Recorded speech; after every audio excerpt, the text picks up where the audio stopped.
Hello, everyone. Welcome back to today's section. And as you all know, we've been having our sessions on the Prepared Mind Initiative for a while now. These are some of the sessions we've had in the past. And I believe that if you are here and you haven't watched any of these sessions, then you are truly lacking behind. Please go and binge watch any of the sessions this evening or this weekend whilst we introduce today's session. Please tell me your energy level from 1 to 10. What is your energy level and what do you intend to take away from today's session? The session is titled How I got a first class without putting my life on hold and overcame my fear of public speaking. So we are here together with Miss Helena Mensah, and we are going to cover a lot on what is on the flyer. Without wasting much time, we are going to delve deeper into her biography. Now, who is our speaker? Some people work with systems, others work with people, and they understand people as well. But Helena operates at the intersection of what? Both, bringing clarity, structure, and a deeply human approach to every space she steps into. With experience across client facing roles and administrative environments, she has developed a reputation for more than just efficiency. She is known for how she communicates, how she solves problems, and how she creates ease in moments that demand precision, and composure. Her strength lies in what many overlook, the ability to listen carefully, respond thoughtfully, and maintain excellence even in fast moving high pressure situations. Driven by commitment to growth, she continues to refine her skills, expand her perspective, and build high value wherever she finds herself. She doesn't just get things done, she ensures they are done well, thoughtfully, and with impact. Please, without wasting my time, let's give it to our speaker for a memorable biography. And as we welcome her on stage, I hope that you enjoy today's session on how her journey is all about getting first class, overcoming her fear of public speaking. Please do not hesitate to put on the notification bell for our future events, like this video, and make sure you leave a comment before we end the live session. And we'll be looking forward to your questions. Thank you.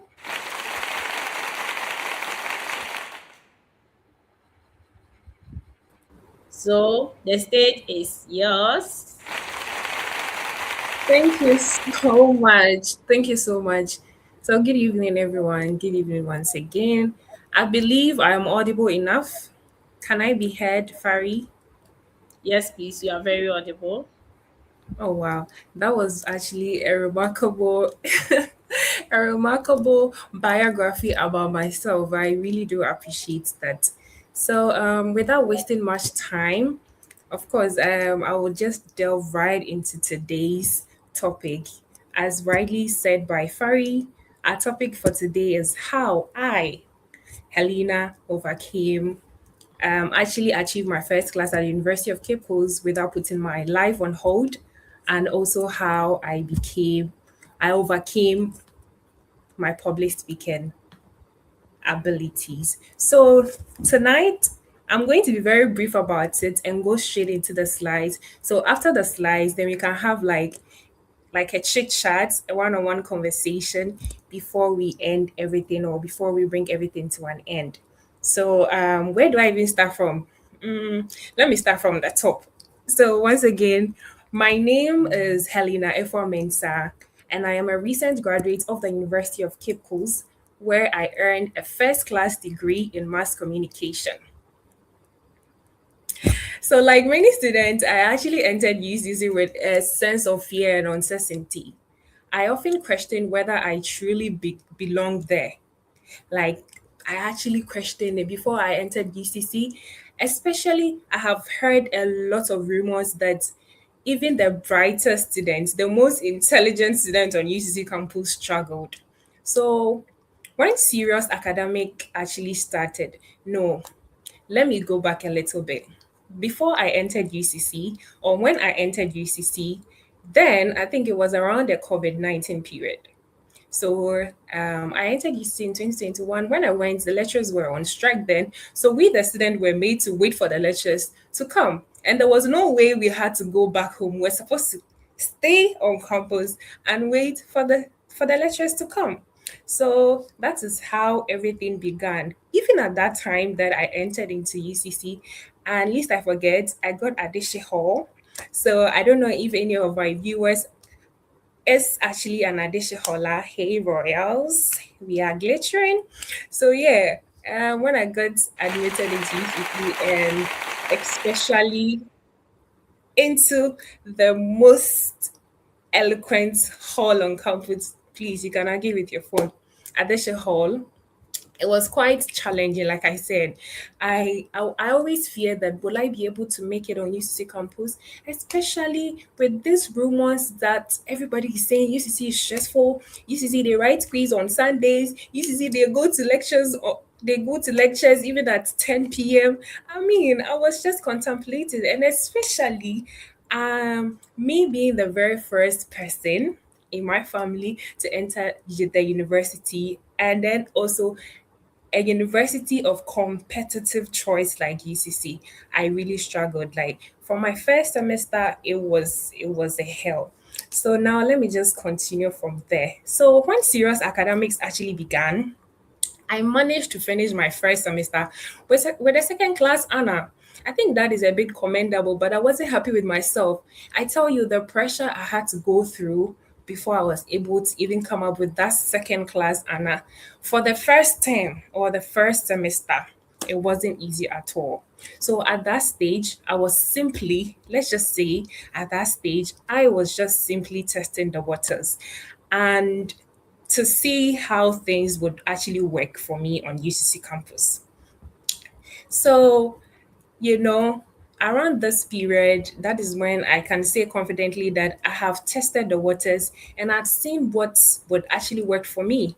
So, second semester came quickly, and then I had promised myself that I was going to come out of that second semester victorious, as a first class student. So, ladies and gentlemen, I was able to achieve that course. Don't I deserve a round of applause for that? Okay, so the truth is, in order to achieve something meaningful, thank you so much. So, the truth is, in order for you to achieve something like really meaningful, especially when it comes to academia, you need to have a daring spirit, determining heart, and persevering attitude. And trust me, these were the three values that I personally, you know, hovered on, I personally used to be able to come out of my level 100 second semester as a first class student. And also, the truth is this: achievement didn't only come on a silver platter. Trust me. Me being able to go through the stress and everything to be able to achieve even that first class at the second semester of my journey on UC campus did not really come on a silver platter. So there were nights academics actually questioned my sanity.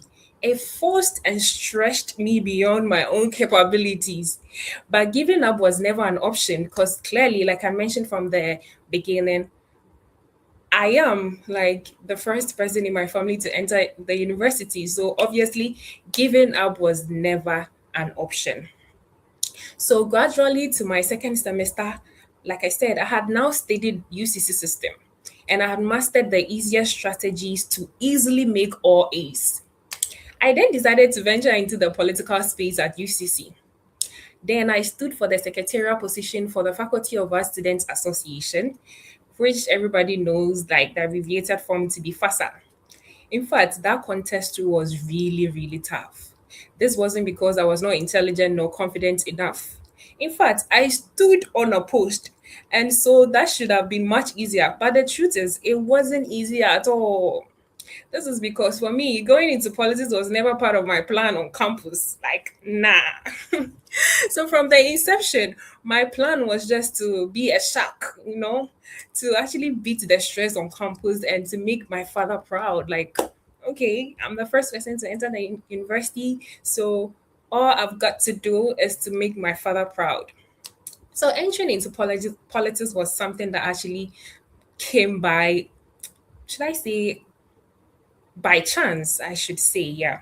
But some way, somehow, I had to redirect my path into politics thanks to a mutual friend. If you are on UCC campus, if you are still on UCC campus, or if you were on UCC campus during, let's say, from 2021 till 2025, then obviously you will know Black. There's this SRCPRO everybody knows, like a well-known popular guy called Black.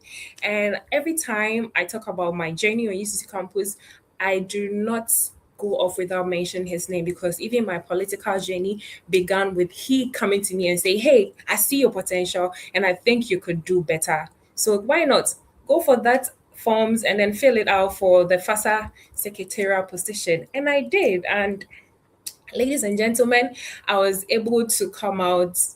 I was able to come out successfully, and I was emerged victorious at the end of the day. So this whole political journey actually, the experience it gave me, it helped me to come out of my shell, and also it helped me to better understand and appreciate things better when it comes to being a student on UCC campus. So I went through the vetting process, and as the sole candidate, to be honest, the panel really stretched me. I don't know whether because I was just a sole candidate, they really stretched me. But of course, I was able to qualify, like I said. And at the end of the day, I was emerged the winner while other contestants were disqualified due to their inability to answer. Yes. Well, other contestants were disqualified due to their inability to answer certain questions, as well as their academic background. Because before you can enter into any political position in campus, you would have to have or might have attained a certain CGPA on campus before you could actually qualify to contest for any political position. So most of the people, even though I went unopposed, most people, like let's say the PRO at that time, and then other positions, other people who were, applying for other positions were disqualified, and it was mere because of maybe, like I said, their inability to answer questions, and then also their academic background. So, ladies and gentlemen, despite my political involvement, I was still able to defend my academic stance by sustaining my class to the very end. So now let's go straight into what I have put together. My slides is very, very small. I have actually consolidated everything. In fact, meshed everything together just so that it will not be bulky for you guys, and then also just so it will not bore you guys. So let's just go straight into the slides. And please keep your questions coming. In fact, reserve all of them for after the session. And I hope you enjoy today's session. So now I have titled my slides First Class is Achievable at UCC. Once again, my name is Ms. Helena Efaminta. And then beneath it, I say from second class to first class. That is why I actually gave like a background to how I was able to come by the first class at UCC. So a journey of intention and strategy. So first class is not for a special few. It is achievable with intention, discipline, and strategy. And today, ladies and gentlemen, I'm going to show you how. Like I've already said a few, but I'm going to show you how, or what I mean when I say first class is not for a special few. It is actually achievable with intention, discipline, and strategy. It is not made for a specific group of people. Let me tell you, anybody at all is capable of achieving first class or attaining first class at any university, not just UCC, at any university at all. So now let's continue. So the journey to my first class. So my story, like I said, in the beginning, I entered UCC with fear and uncertainty. I doubted myself. I questioned myself. Is this place for me? Will I make it? But the first semester came, and like I said, I came out as a second class student. Not too bad, but I still wanted more. So now the reality check came in. That result actually forced deep reflection. And then I realized that effort alone wasn't enough, but then strategy mattered. Like I said from the beginning, that in order for you to actually achieve something, you have to set your mind to it, right? So for me, I set my mind to it that no, if there have been thousands of people who have gone through UCC and were able to make first class, even those times that internet, but we did not have internet and we did not have electricity and all of that, these people were still able to come out as first class student. How much more myself? So these were things that I said to myself. So yeah, when I got the second class at my first semester, that is when I said to myself that yeah, the reality check settled in, and I said, yeah, I can actually make first class too. So that result, like I said, it forced deep reflection. And then I realized that effort alone wasn't enough, but strategy mattered. So now let's move on to the turning point. I then made a conscious decision to aim for first class. That is, the mindset shifted completely. So let's move on to the transformation period. So, what actually changed? I stopped studying passively. So, when I say passively, I do not wait till last minute before I say, "Oh, I have a quiz, so let me quickly go through my slides and see what I can." No, I became very active when it comes to studies. Like right after class, you will not see me just going around walking idle without doing anything. I moved straight to my hall. When I was at the hall, let's in level 100, I'll move straight to my hall. I'll move straight to my hostel, because now I had mastered the system and realized that, listen, it was not just achievable, it was achievable based on strategy, right? So the strategy was not to study passively. So I also engage actively in lectures and discussion. And with this one, Fari here can attest to it. Like when you go when we go to class, you always hear me talk about, you will always see me answering questions. You always see me getting interactive. You always see me moving to people who I consider or deem intelligent. Trust me, even though intelligence is not really written on people's faces, some people can actually give some brilliant answers in class that no, you will sit back and say, this person or your umbrella. So let me just move to this person. So yes, that is also how it all went down. So I also became very consistent and not occasional. Like I said, I knew, now had mastered the system. So I knew that, okay, after class, I don't have to, put my books away. I have to go through whatever the lecturer thought thereon before I could, move on to other things or engage myself in other things. So the challenges I actually faced, of course, there were nights I could not sleep. There were nights you can't even sleep, not because somebody is forcing you not to sleep, but it's because you have said to yourself that no, you have to make a difference, you have to make a change. So you have to make an impact. So now you yourself, you cannot sleep, right? So of course, some of the challenges that I faced was sleepless nights and intense pressure. There was pressure on me. Like if you see me on campus, then you would think that, hey, I think this girl, oh, Yariana, me, Yario, like pressure that me so. Pressure that me so. There was pressure on me, like self pressure. Me now, I bought the pressure for myself. So yeah, of course there were self doubts and at critical moments. So sometimes I'll go and write quiz and I'll be wondering, this quiz, will I be able to make it? Even though I know that, oh, I've studied enough or I've read enough, and of course I'll be able to do it. But it will get to a point that I'll still doubt myself. Hey, will I be able to do this? Will I be able to do that? It's normal for you to have self-doubt sometimes. It's so normal. So don't think that, oh, if you occasionally have self-doubt, it means that there's something wrong with you. My dear, there's nothing wrong with you. It's normal. And then also, of course, some of the challenges, I never considered quitting. Like I said, if you're also in the same shoes as me, like somebody who is like the first person in her family to ever enter the university, of course, pressure better also, you will have self-doubt, say, hey, can I be able to make it, and all of that. But then at the end of the day, the most important decision you have to make is that you don't have to quit. Like, never consider quitting, because quitting is never an option. Okay, so now let's see how, I balanced my leadership and academics. Like I said from the beginning, of course, at a point I ventured into politics as well.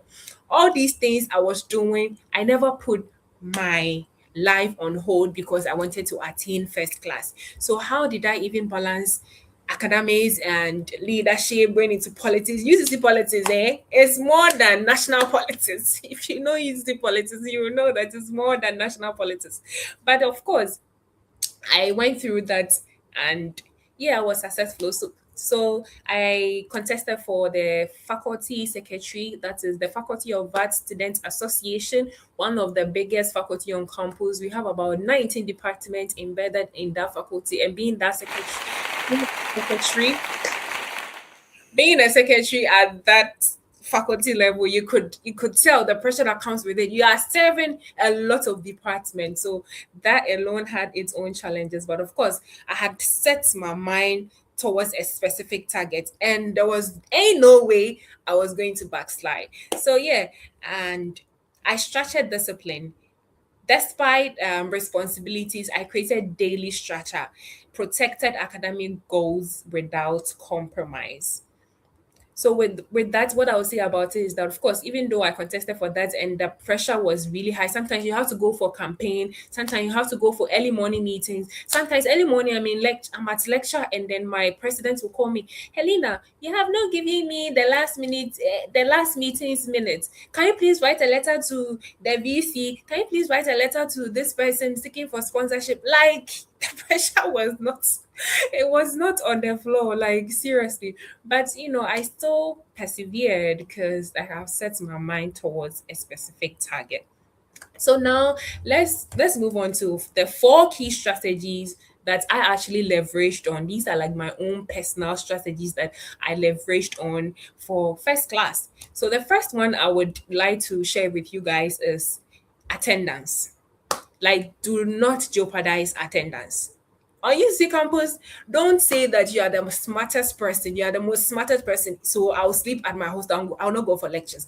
You will miss important details. If you don't miss important details, you might miss important quiz, because UCC is such that they can organize quiz, unannounced quiz at any point in time. So do not, if you're a student, do not jeopardize your chances when it comes to attendance. Being present in class always gives deeper understanding. Slides alone are never enough. Always show up. So the second strategy that I'll tell you is always preview your materials before lectures.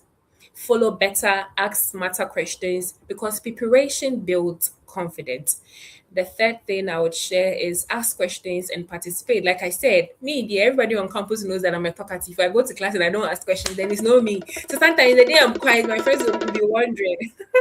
The day I'll be quiet, my friends will be wondering, hey, Nat, today, dear, what happened? Are you okay? And after class, I'll get people moving to me because I was asking questions. Sometimes they will feel, oh, I overly understood what the lecture was teaching. That is why I was able to ask questions. But sometimes it's not like that. So sometimes my motive is just for the lecturer to notice me, because sometimes too connections mattered. So you have to, always show up, try and do some looking faces and let the lecturer know, say, yes, of course, you to you day.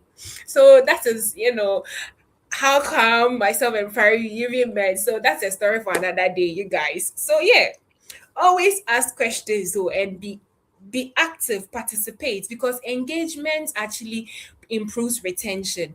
And never a passive learner. Do not be a passive learner, because like you see, when after class my friends move to me and say, oh Helena, this then that, can you please explain to me? The moment I'm able to explain to them, for them to also understand, it actually sticks in my mind, like it sticks in my brain. And that is another way that you can learn. That's another way that I learned. Like if I join group studies and all of that. So that is also another thing that you can leverage on. And the fourth thing is consistency. Study regularly instead of cramming. Like UCC, you can't cram. Like imagine. Sometimes I wonder when people say, "Hey, they may say that the exams is tomorrow and I'm now on slice two." I wonder, like seriously, the exams is tomorrow and you are now on slice two. Like I really sometimes when I hear people, I don't know whether they are saying it for a joke, but seriously, I know people who actually cram a lot. Like they put everything together and wait for last minute. Like, my dear, you're going to fail. Trust me. No matter how brilliant you are, if you are someone who always cramps, put everything together and wait for last minute, I'm sorry, you are going to fail. There's no way you can make an A. If your target is an A, there's no way you're going to make an A. I'm sorry to tell you this, but there's no way. So please study regularly instead of cramming. Small daily efforts, like right after class, whatever the lecturer actually tutored, just go through that particular topic that was discussed in class right after class. Just go through that and you're good to go. It makes it really really easy, but if you leave it for the next day, you might even forget important details. So yeah, daily efforts produce big results. Consistency actually beats intensity.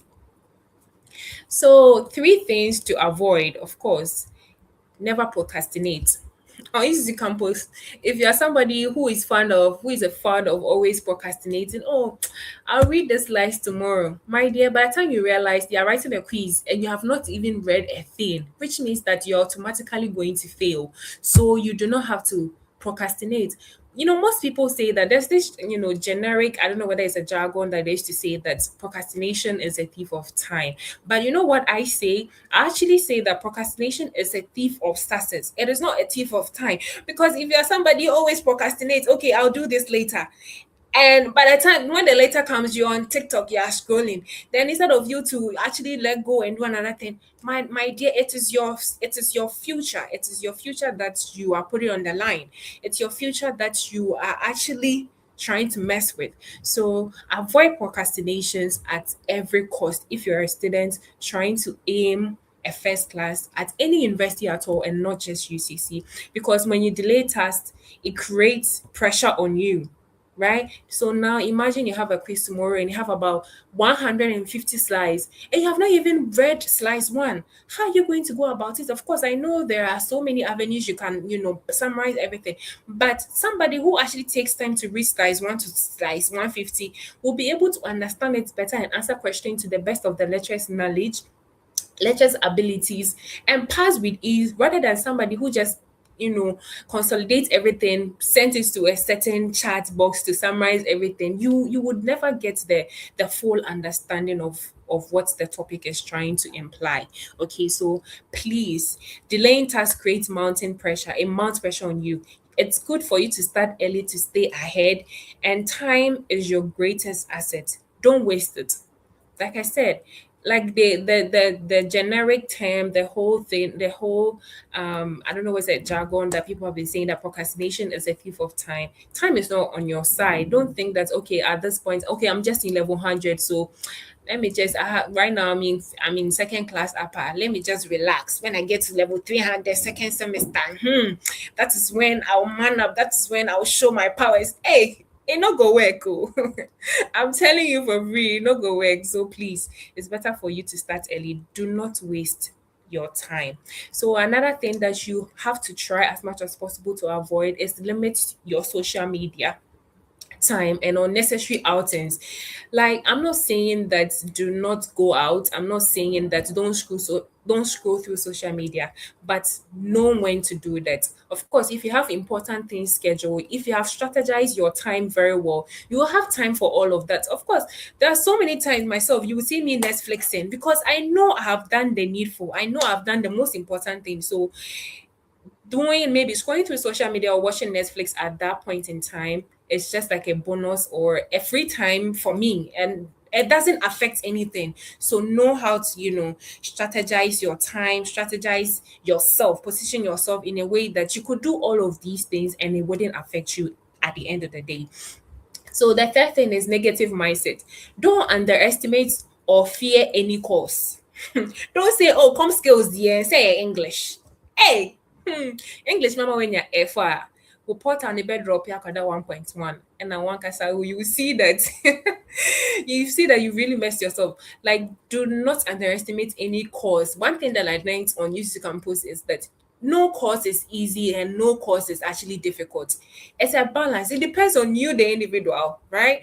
To make it easy or to make it difficult depends on you, the individual. So, yes, like I said, don't underestimate or fear any course. Believe you can succeed in all. Your mindset actually shapes every result that you get. Like I said, whether or not a course is difficult or easy depends on your mindset. So let's move on to the habits and environment. Now, time management. You have to know how to manage your time. I've already spoken about that. I don't want to go much into that again. So you have to know how to balance academics, have enough rest, and then have enough social life, because there's this popular saying that at the end of the day, if you come out of school, what becomes of you? Now your network becomes your net worth. So you have to also try and then join a lot of organizations on campus. Personally, I didn't know all of these things. It was when I got to my level 300 days that I realized that, hey, as a mayor, true. So now I decided to join, because GCC, unless you do not ask, there are so many organizations, there are so many clubs on campus that you can actually join to, build better connection, join like-minded individuals or people like yourself, get more knowledge, build better understanding into life and everything, life after school. Some of these things, our lecturers do not take us through, our lecturers do not teach us. All of these things, you get them through your social life, how you go out there, how you expose yourself positively but not negatively. So yeah, you have to also pay attention to your social life and then plan your day effectively before you wake up. Personally, myself, during those days, I used to have this tiny, they call them sticky notes. Yeah, I have my sticky notes. When it comes to my room, it's pasted all over the wall, like as if I am trying to paint the room with sticky notes. So before I wake up, I have noted everything that I want to do down. Okay, this morning at 8 o'clock, I need to read com skills. At maybe after 8 o'clock, maybe I'll have breakfast. So you have to plan your day effectively and also control your time before it controls you. Because if you don't control your times, it will control you definitely. Because now, if you control your time, that is how you get time to chill. You get time to watch movies, and it will not even affect you. Because at a point, I realized that this is not really stressful. Why? Because I had mastered the system and known, I've tested the waters, and then actually known what actually works for me. So you have to control your time before it controls you. And another thing I would like to touch on is group learning. Expose Group learning actually expose you to new perspectives. You have to join group studies down and there. I'll tell you for free, because there are so many things that a friend would say to you. It will stick more than maybe what the lecturer actually said. And trust me, some of the friends that we are working with, some of them are really brilliant. So don't look down on anyone. When they call for group studies, join brilliant, intelligent people. You will go. Somebody that you least expected to even throw up a certain knowledge would throw that knowledge in the air, and that sticks with you forever. And when you go into the quiz room or the exams room, that is what would actually pop up in your mind for you to actually remember and then write to pass your exams with ease. So do not play chances when it comes to group studies. It exposes you to new perspective. It improves your understanding and retention, and also never isolate yourself completely. Never isolate. Don't think that you can do it all by yourself. It's not possible. Trust me. The the the most brilliant students on campus, the overall best students on campus, actually had group studies that he used to join. So please don't think that you can do it all by yourself at at any university at all. You cannot do it by yourself. So do not isolate yourself. Expose yourself to new thoughts. Expose yourself to new knowledge. Embrace anything positive that comes your way at every point in time. So now I think that brings me to the end of how I actually overcame, no, how I actually, achieved first class at UCC without putting. Yes, and I believe that, of course, with all these thought process that I have outlined, it actually tells or shows that, of course, I actually did a whole lot of things. Of course, there are so many that I did not even get the chance to mention. Outside, contesting for the Faculty of Art Students Association secretarial position, I was also the public image director for Road Church UCC. I joined TEDx. If you know TEDx is one of the biggest events that is being hosted on campus. I joined TEDx as their communication. I joined TEDx as their communication, lead, where I got the opportunity to host about 500 plus students, and it was incredible. It was amazing. It actually opened me up to new things. It actually opened me up to meeting new people, and then also embracing new perspective and all of that. So yeah, now the second topic, the most interesting topic that has actually shaped me, that has actually groomed me to be who I am today, to be able to even sit behind my laptop and then communicate with you guys freely, is how I actually overcame my public speaking abilities, I should say. So yeah, of course, now, Beyond Academics was this tiny young girl who always feared people. I feared not people per se, but I feared talking in public. So, for instance, I remember at level 100, UCC will force you to do presentation, and then they will call you to the front and they will call you to come and present. And I remember embarrassing myself so much that I was literally shaking. And trust me, everything that I said did not make sense to me. I closed from the presentation, I went home and I really sobbed. I really cried. Why? Because I was asking myself, isn't she, right? Isn't Am I not the one that people come to me to explain things to them for them to get a clear understanding? Why is it that the same person that these people are now looking out to me? I come to class and just a mere presentation, I am shaking, I am shivering. Like, what could be the cause? Like, what is the issue? So I had to sit, identify my own weakness and find solution to it. So now I want to share with you guys, because I know there are so many brilliant people who actually know, like, let me just put it in literal terms, they actually know book, like they know book, but they actually have this fear of speaking publicly. Like, they cannot confidently come out and then even express themselves for people to understand. They cannot even explain what they know, right, with other people to also comprehend. So now let me quickly take you guys through how I actually overcame my public speaking. So the problem was I was very shy and uncomfortable speaking publicly. So I avoided every opportunity, every opportunity.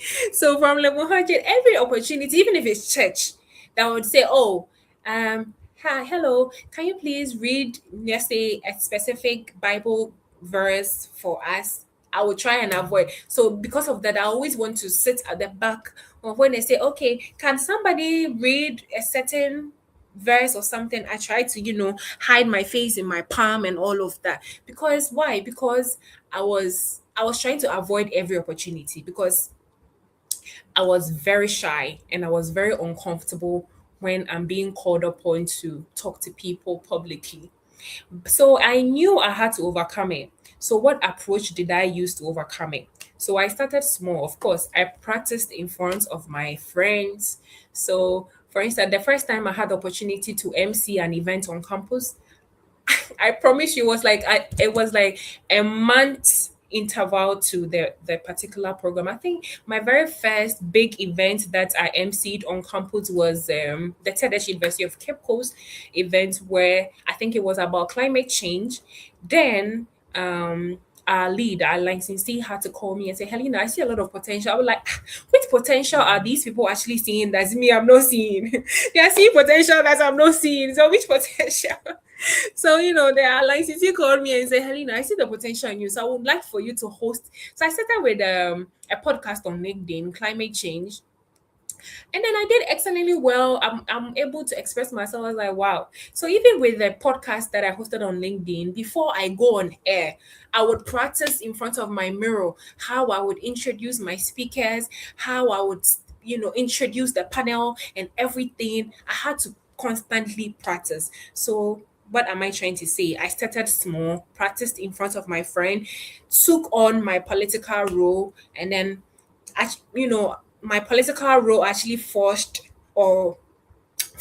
me to overcome my public speaking abilities, because on UC campus, if you are aspiring to be a politician and you cannot speak to the people, you cannot convince them, then they are not how are they going to vote for you? They will see you to be very weak. So I mastered my confidence even through that.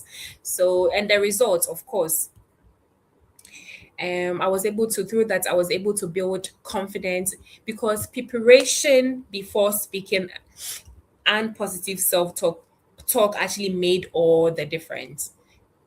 So at the end, all that I'm trying to say is that when you prepare very well before stepping out for any position or any opportunity, it actually crowns you a winner in disguise. Like preparation actually crowns you a winner in disguise. And then you have to always have this positive thought to yourself that I can do it, I'm capable of doing this. And eventually, because our words are so powerful that it can make and unmake us. So if you are somebody who is always timid about things, always say, always, embrace yourself, always say positive things about yourself, and eventually you'll be able to overcome it.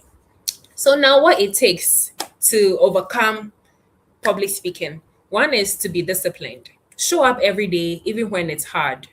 Show up. So there are moments when maybe I feel so unprepared. Like they will literally call me, okay, just like let's just say a little gathering, just say a little gathering, they will just call you, oh, can you please give the opening remark? And you are not prepared.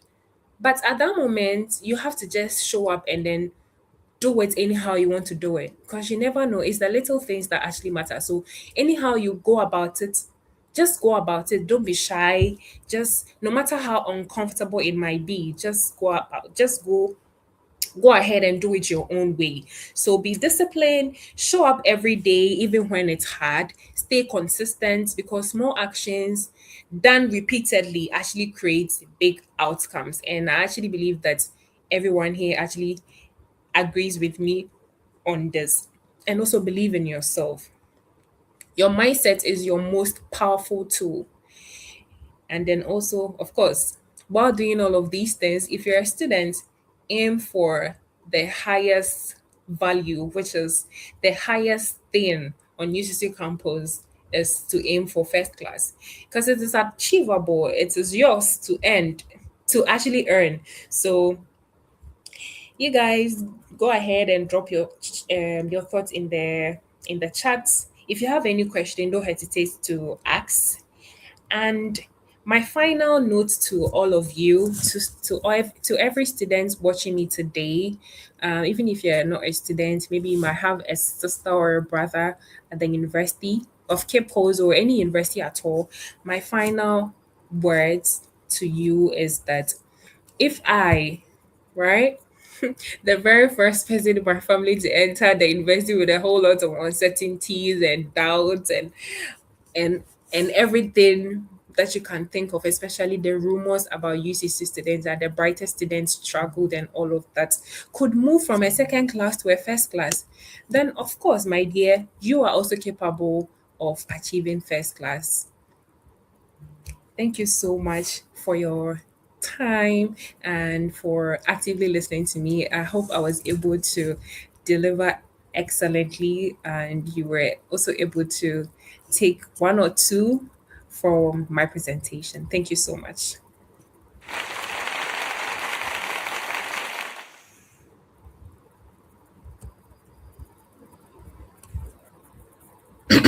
Wow, wow, wow. Very short but profound speaking engagement tonight. I've really enjoyed it. I wish I could go back to school, okay?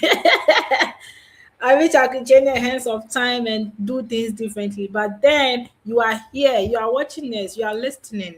one thing we really, really, really value here is that you listen, then you apply it. Please don't get inspired and go and sit and continue your old habit. Now, if you got value from this, sorry, don't leave quietly. Make sure you ask questions, leave comments in the chat box. That is, leave your comments in the comment section, sorry, after the live ends. We are not fan of putting our comments in the comment section, and it is not helping us with our engagement. We know that engagement really goes a long way, and then the algorithm can push the content to go far and reach as much people that we want them to get it. Please, this is your chance to be abreast, network. You've seen how she mentioned the things that she has been engaged with. She hosted a TEDx event. The other event that she mentioned, please can you come again with those achievements, because I'm really interested in that one. And everybody should listen and know that they can be engaged in different activities and still come out with a very good performance or CGPA. So can you repeat those parts? Okay, so I hosted the Planet Pause discussion on climate change on LinkedIn, the TED University of Cape Coast climate change also event on campus. I also hosted the ISEC in UCC. It's called Industrial Summit, one of the biggest events on campus, also where we bring like different industry experts to come and speak to students about life after school. I also hosted that, and I did a whole lot of, mini hosting as well. But my major one has to do with TEDx, ISEC, and then also my LinkedIn discussion, which was actually titled the Planet Pause discussion, or the Planet Pause discussion on climate change. Yeah.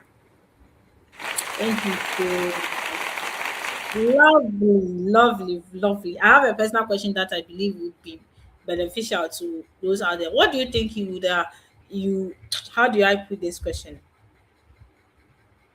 Like, what would you have done differently if you were to be in school or a student? What would you have done differently? Yeah. Oh yeah. So thank you so much for that question. That is an excellent question. So personally, if I was to be a student again, what would I have done differently? Like I said, right from level 100, that is when I mastered. For me, I mastered the system very early. I didn't wait till I got to level 300, or I didn't wait till I got to level 200. So I tested the waters even at level 100 first semester. So there isn't anything that I personally think I could have done differently, because I actually did everything my own way and I was able to come out successfully and emerged victorious at the end of the day. So it all depends on you, the individual. Like, master the system and know what actually works for you. So that is how I go about Okay. that. So Yeah. you think that there is nothing that you wish you knew earlier? So meaning that it means you were able to. Did you get informed, or it was just an individual learning something? Like, you got the information yourself, or you were Yes. told something like that? You see, some people do not have access to this advice or something like that. Okay, so I wasn't informed at all. It was a self-thought. It was a learning curve, something for that I had to, a conscious effort that I had to make myself. So I was never informed. I was never advised. I advised Wow. myself. I informed myself, and of course, I think what I would have done differently, um, to go back to your question, what I would have done differently was to join organizations early, because I didn't know that actually there were a lot of organizations that existed on campus that exposed them to different perspective, exposed this student to diverse things, about even the world, not even just the university. I didn't know. It was through a friend I was able to know all of these things. But then it was too late, because I got to join all these organizations and did incredibly well when I was just about leaving the school, like level 300 going to level 400. But if So I you had can known imagine earlier, if you had yes, if started I had known earlier. earlier, like Okay. I could have just done amazing things on campus. So yeah, right from start early, ask questions, ask people, old students, are there any organizations that I could join? Are there any clubs that impact students? Are there any girl child? Anything that you find interest in. In fact, I promise you they are on campus. But if you do not ask, my dear, you would not know. So the only thing I think I would have done differently was to start joining these organizations early or on time. Yeah. Okay. I think we have a question, and thank you so much for the insightful explanation and answer to the question I asked. And I believe that those who will be watching this, whether they are here or later, they are going to get value from this particular answer you gave. We have a question. Can you see it on the screen? You can read it and actually answer. And I think the person has added another one. So when you're done, I can just um share that also on the screen. So you can read it out loud for your audience to also hear you. I think you are muted, or Oh, yeah. okay, So this person says that, hello, Helena. Thank you. Please hold on. Give me a second. that's My fine. eyes are not good. So I say, hello, Helena. Thank you very much for the wisdom. I go by the name Lawson Robert, and I'm a member of the great PMI. Please, I want to know, how were you able to balance your academics and political journey? Okay, thank you so much, Robert. So I Add think this that one, please, Helena. okay, and then he says that also, how were you able to go about your political journey? Like talking to people, your appearance, and others.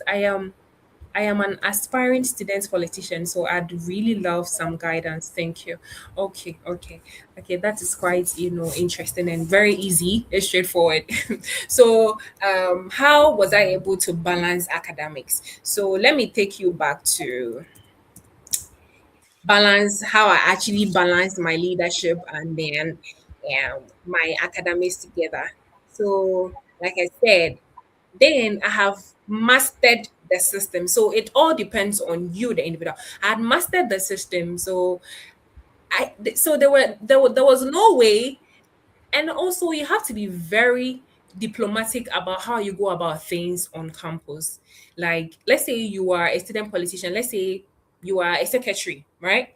And then if you are not diplomatic, if you are not strict on certain decisions that you make, people will ride on you. Why am I saying this? I'm saying this because during my tenure of office, my president was such that he was so demanding. Like, this guy literally did not care that, of course, we are students trying to balance academics with politics. He will literally call you while you are in class and say, Helena, where are you? You have to come out now. We are going for publicity. Like, you have to know that there is time for everything. So one thing that I'll say, I'll just give you a straightforward answer. Be very solid with your responses when it comes to certain things. Like, whether it's a lecturer or it's your president, whoever, be solid with it and then know what to do at the right time. Right? If you have to do your slides before you go for publicity, please do that. Do not put that important thing on hold and then go for publicity and come before you do that. No, because mind you, the reason why you're on campus is to excel, right? Is to do exceptionally well in academics. So you don't have to put what you would consider extracurricular activities, you don't have to prioritize that over your academics. So the straightforward answer is that please prioritize your academics regardless of any other things that you may want to involve yourself in. And then also your second question says that, can I be heard, Fari? Because I can't seem to see you. Yes, yes, yes. I wanted you to take over the stage. Oh, okay, Because of no the problem. question, so your face was a bit tied in. That's why I Oh, decided to, yeah. okay, no problem. So now the second question says that um and and also, how were you able to go about your political journey? You like talking to people, your appearance and others, of course. Yeah. So in terms of appearance, as a student politician, as somebody who is aspiring to go into politics on any university campus, please try as much as possible, because how you appear is how you are going to be addressed. You understand? So you don't have to dress anyhow. You don't have to look shabbily. You always have to, no matter what you are putting on, try to make sure that it is neatly ironed. It is neatly, you know, laid down, and then it look presentable. It just look presentable wherever you are going, and that alone even gives you, you know, a 5 star ahead of others. So always look presentable in terms of appearance. Always try to put on the best outfit. Make sure, because before people would even see you, the first thing they set their eyes on is your shoes. So if you're always putting on your dirty shoes, obviously your respect would go down. So please try as much as possible to always appear neat. That's all that I would say. And yeah, of course, if you are somebody who is also now aspiring and has this fear of speaking publicly, like I said, try small. Try try speaking to your friends, try practicing with your friend, try practicing with your own mobile phone. You can set a camera, and then before you go into a classroom to share to share your political ambitions with the students, practice it with your phone. You just pick your phone, you set your camera, and then however you are going to go about it that day, speak to the camera. And after you listen to yourself, and then you are good to go. So I hope your question was answered, Robert. Please feel free to ask me any question. Yes. Like it's 8:28, 2 minutes to 8:30. I think we have, well, I'll say, okay, yes, his question was answered. Thank you very much for the enlightenment. Yeah. And I believe the rest, if you have questions and you are not yet ready to ask them, you can actually put it in the comment section. Our speaker is going to get back to you with the answers whenever she sees them. So please, we have another question in the chat. But before you come in, please let's be prepared with our questions so that we can answer it once and for all, so that we'll be able to leave here on time. Okay, speaker. Okay, so this question is from Abraham. He says that he's also a member of PMI, and he's asking, as a leader, your meeting days coincide with the organization you want to join. What do you do? So this question is it's funny because it's funny, but it's not really funny. I know how that feels. Yeah. There's so many times you've actually been wanting to join a specific organization, but after your time schedule for maybe lectures is not permitting for you to actually join that particular organization. But there's a way out. You have to first of all reach out to the president of that organization, the secretary, or any of the executives, and let them know your intentions. Let them know how willing you are to join the organization. But due to some unforeseen circumstances, like it's not even unforeseen, it's like very important, due to maybe your schedule for lectures, you're unable to join. So you will be very much appreciative if maybe just because of you, it might not be only you, Kra, it might be other people who are also willing to join, or they're already in, but they're unable to attend meetings because of their schedules for lectures. So you just propose that to any of the executives, if it's possible for them to, schedule some of the meetings online, or change the times that they have the meetings, so that it would favor some of you, that it coincide with your lectures. And I think that will work, because I once did that for road chat, because mostly we used to have our meetings on Wednesdays or something. And you would go, and then at an organization that encapsulate about 100 people, is only 2 people. Why? Because the rest of the people are in class. So we had to come together, reached out to the executives, and let them know that the time isn't favorable. It's not allowing us to willingly do the things and participate. So if they could kindly consider the timing and then do something about it, it would help us to also, you know, be fully active and participate. So please do that. Reach out to them, and then let them know your intention and how willing you are to join, how willing you are to participate. But then due to, your time schedules, you are unable to. And definitely they will find a way around for you to also be a part or be active. So yeah, I hope your question was also answered. Yeah, thank you so much. So if you have one final piece of advice, what would it be? What final piece of advice would you give a student, a first year student, second year student? What would be your final piece of advice in summary? Okay. So, in summary, my final advice to everyone, whether you are in level 100, you are in your final year, or wherever, please, if you're already in your final year and you're not there yet, trust me. I have a friend who was actually able to attain first class at the final stage. Why? Because she was defending her second class upper from level 100 to level 400 first semester.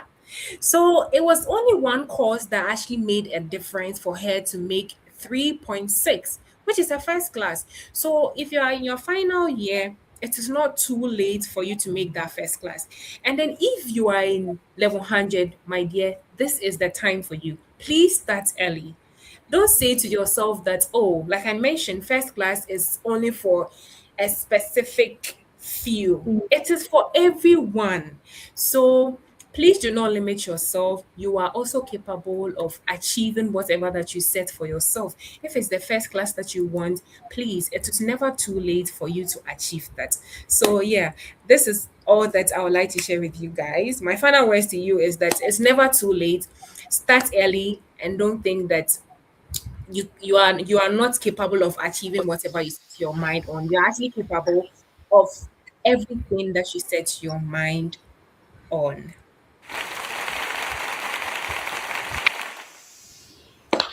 Oh my goodness. Thank you so, so, so much for honoring this invitation. It's been really awesome. It's been great. If more questions keep coming, for now there is no question in the chat, but in case there are more questions, you get to see them and then we'll answer them as time goes on. Thank you so much, our audience, our viewers, those who joined us live. We are so, so grateful that you were able to make it to this session. And we look forward that every single thing that was said here is being applied. Application is very, very key. It's one thing to know it, and it's another to start living your life with the things you are being taught, applying them, changing your habits. Are you still the same person after this session? Think about it. Lamla is not an advice for somebody who wants to attain first class. Please, it's not an advice. We are not going to give you lamla advice. So please, let's change our habit. Yeah. Now, our previous sessions, we've had different sessions in the past. If you've not seen any of them, if you are new here, this is the Prepared Mind Initiative, where we enlighten students on how to take a direction in how they are getting prepared for school, during school, and then after school. We've had different sessions, and you can explore our YouTube channel and get whatever that you want. And then make sure that after every session, your life should start changing. Apply them. Apply them, please. I'm begging you. Apply them. You're going to have a 1 month full session. Oh, sorry, a 1 month program where you'll be looking forward to the things you've applied from getting all these sessions to you. We are not just bringing you the speakers, we are bringing you speakers who are lived experiences. They've lived through every single experience. That's why you have different people. So please, thank you once again, and we look forward to our next session. Our next session is how to build smart money habits early. And this is mainly for students because that is our target audience. We are not bringing you a session that okay, how to build smart money habits. I don't earn anything, so how do I even save? How do I gather finances and income and all of that? So please, this session is meant for students. You receive allowances and the other things. You'll be able to what? Learn how you can actually start saving early. If I had been taught this thing early in my first year, I would have really appreciated it. I saw the gap, so we decided to what? Bridge that particular gap. I hope that you will pass this on and then come here with us on the 29th of this month, May 2026. Thank you so much. that will be the end for tonight, and we are going to say bye bye. Please don't forget to leave your comment. Oh, we need that, and like it. Share the link. Share the link. Subscribe. Bye.